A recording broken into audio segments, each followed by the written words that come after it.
ብፁዕ ወቅዱስ አቡነ ማትያስ በነገው ዕለት የሚያዘውን የአብይ ጾምን አስመልክተው አባታዊ መልእክታቸውን አስተላልፈዋል። በመልእክታቸውም የጾሙ ዋና ዓላማ ስጋዊ ፍላጎትን መግታት በምትኩ ደግሞ መንፈሳዊ ፍላጎትን ማጎልበት በመሆኑ ምዕመናን ይህንን መርህ መፈጸም ግዴታቸው መሆኑን በአጽንኦት ተናግረዋል። አክለውም የጾሙ ዋና ዓላማና ግብ ጽኑ ሃይማኖትን፣ እውነተኛ ፍቅርን፣ ዘላቂ ሰላምን፣ ልባዊ አንድነትን፣ የማይናወጥ ፍትህና እኩልነትን እንዲሁም ወሰን የሌለውን ርህራይ በውስጣችን ብሎም በዓለማችን ማስረጽ መሆኑን በውል ተገንዝቦ መጾም ይገባል ሲሉ ብፁዕነታቸው በመልእክታቸው አስተላልፈዋል።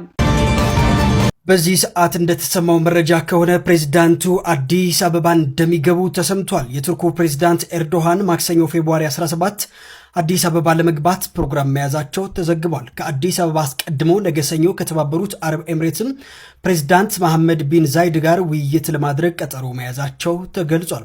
ፕሬዝዳንት ኤርዶሃን ወደ አዲስ አበባ የሚጓዙት ጠቅላይ ሚኒስትር አብይ አህመድ ያቀረቡላቸው ግብዣ ተከትሎ መሆኑ ተገልጿል። እናንተስ በዚህ ጉዳይ ምን ትላላችሁ? ሀሳባችሁ ነገሩ እስኪ።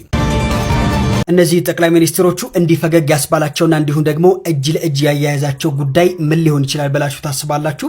ሐሳባችሁን ግለጹልኝ እስኪ። የኢትዮጵያው ጠቅላይ ሚኒስትር አብይ አህመድ ጨምሮ በርካታ መሪዎች የተገኙበትና በአፍሪካ ቀንድ ፖለቲካ ላይ ለውጥ ያመጣል ተብሎ የታመነበት ስብሰባ በጅግጅጋ ከተማ ሊካሄድ መሆኑ ተሰምቷል። የውይይቱ ዝርዝር አጀንዳ በይፋ ባይገለጽም በአሁኑ ወቅት የአፍሪካ ቀንድ ፖለቲካዊ አሰላለፉ እየተቀያየረ ባለበት በዚህ ወቅትም መካሄዱ እንግዲህ ከፍተኛ ትኩረት እንዲያገኝ አድርጎታል። እናንተስ በዚህ ጉዳይ ምን ትላላችሁ? ሐሳባችሁን አጋሩኝ እስኪ።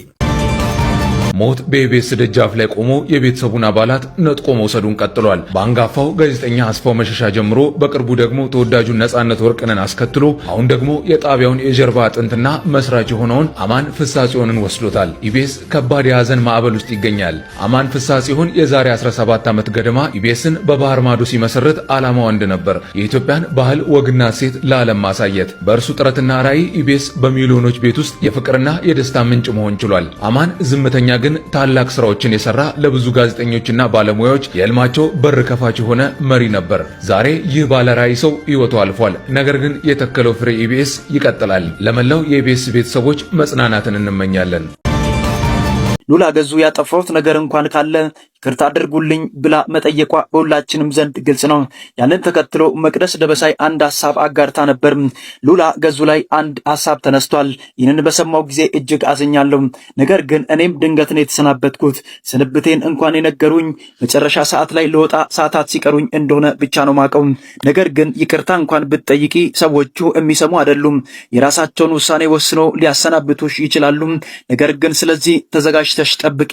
እኔም በተደጋጋሚ ይቅርታ ጠይቄ በኢትዮጵያ ሕዝብ ዘንድም ግልጽ የሆነ በለቅሶ የታጀበ ይቅርታ ጠይቄያቸው ነበር። ያንን ተከትሎ ግን ምንም አይነት ምላሽ እንኳን ሳይሰጡኝ አስቀጥለው ከዚያ በኋላ ድንገተኛ በሆነ መልኩ አሰናብተውኛል። ስለዚህ ተዘጋጅተሽ ጠብቂ ስትል መናገሯ ይታወቃል።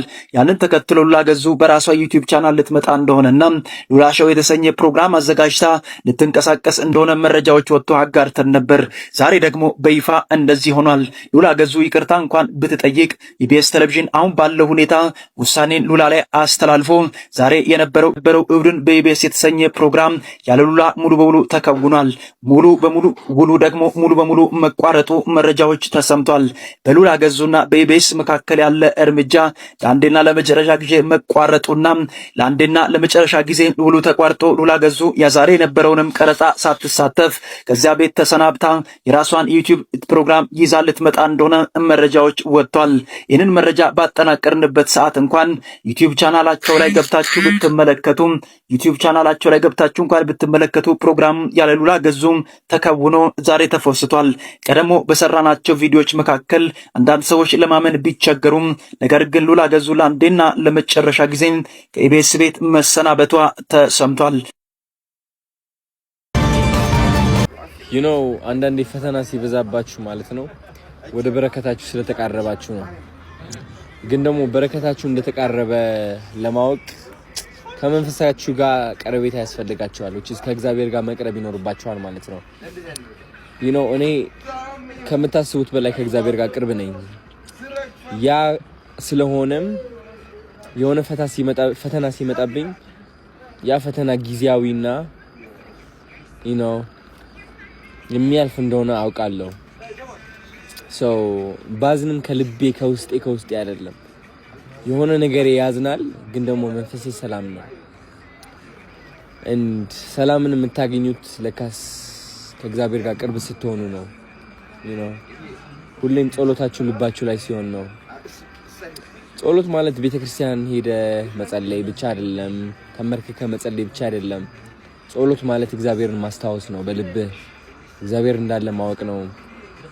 ከጎን ካጠገብህ ያለ እግዚአብሔር እንዳለ ማወቅ ነውና ጠንካራ ነኝ። እሱን ይዤ ነኝ። በምን ተአምር ዝቅ አልልም። በምን ተአምር ራሴን አልጠረጥርም።